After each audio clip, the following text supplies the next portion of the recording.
पंडित जी, एक छोटा सा सवाल जल्दी से हम चाहेंगे कि आप उसका उत्तर दें कि जिनको अपनी कुंडली नहीं पता वो चातुर्मास में कैसे पूजा अर्चना करें और कैसे अपनी कुंडली जाने। जिनको अपनी जन्म कुंडली नहीं मालूम है उनको मैं कहता हूं कि जो भी काम आप कर रहे हैं घर गृहस्थी का करते रहिए।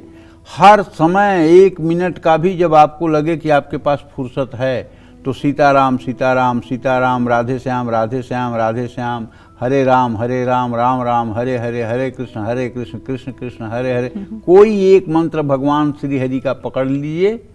हरि ओम तत्सत, गोविंद गोविंद, कोई एक नाम पकड़ लीजिए और उसी नाम का जप करते रहिए। भगवान आपको इस संसार सागर से पार उतार देंगे, इसमें कोई संदेह नहीं। आपकी कोई भी राशि हो, उल्टा नाम जपत जग जाना, वाल्मीकि भय ब्रह्म समाना। नाम जप करते रहिए, सारी न्यूनता पूर्ण हो जाएगी। तो चलिए, कुंडली के चक्कर से ही पंडित जी ने पूरी तरह से बंधन मुक्त कर दिया है।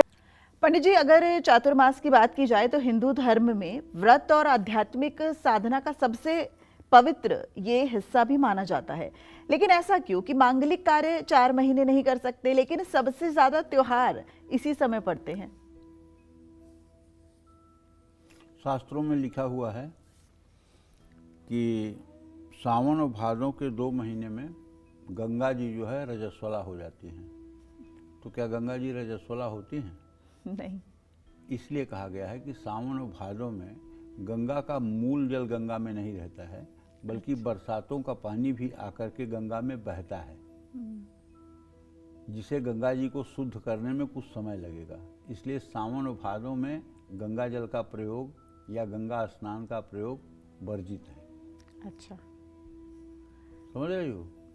तो इसी तरह से सनातन धर्म में एक बहुत बड़ा लॉजिक है कि कब क्या करना चाहिए, कब क्या नहीं करना चाहिए।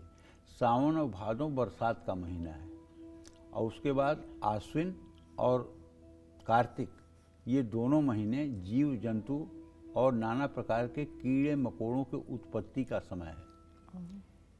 और ये 4 महीने कहीं न कहीं से यात्रा करने के लिए प्राचीन काल में अच्छे नहीं माने जाते थे। इसलिए संतों को आदेश हुआ कि आप एक जगह पर रुक जाइए, स्थिर हो जाइए और 4 महीने तक भगवान श्री हरि की उपासना करिए और अपने पूजा पाठ में ध्यान लगाइए। इन 4 महीनों तक यात्रा मत करिए। भगवान श्री राम जब जगत जननी जगदम्बा माँ सीता की खोज के लिए गए तो चौमासा शुरू होने के पहले किष्किंधा पर्वत पर उनकी सुग्रीव से भेंट हुई और बाली को मार दिए चतुर्मास के पहले, और सुग्रीव जाकर के राजा बन गया पंपापुर का। उन 4 महीनों में भगवान श्री राम ऋषिमुख पर्वत पर ही रहे और चातुर्मास व्रत उन्होंने किया। जब 4 महीने पूरे हो गए तब लक्ष्मण को भेज करके और सुग्रीव को हड़काया और उसके बाद सुग्रीव आकर के फिर बानर भालू की सेना ले करके और फिर मतलब कि आक्रमण और तमाम प्रकार की बातें हुई। तो कहने का मतलब ये है कि ये चातुर्मास कहीं से भी यात्रा करने के योग्य समय है ही नहीं है। इसीलिए शास्त्रों में इसको वर्णित किया गया है, इसको वर्जित किया गया है। अच्छा। इसका आशय ये भी समझना चाहिए। जय मां विंध्यवासिनी।